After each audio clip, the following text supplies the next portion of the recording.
Hello mga kaplantits! So early morning ako bumangon at pumunta dito sa garden kasi thankful ako may nagpa-flex via PM. Ayan. So ito, na-mine na to. Thank you Lord for the early blessing. Ayan, nabulol na. Yan, no? May mga spadix na yan. Mother plant. So, ayan. Kapag may itinanim, may aanihin. Tsaka sipag lang at tiyaga at mag-pray kay Lord. Kasi, si Lord talaga ang magbibigay ng biyaya. So, ayan, mga mother plants.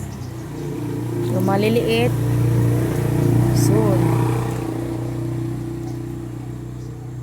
Kaya, mag-pray tayo para lumaki yung area natin. Baka mabili natin yun. Joke lang. Kasi, grabe.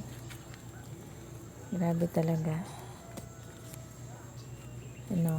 Super sikip na nila dito sa garden. Ang dami oh. Ito, next year, malalaki na sila. Next year.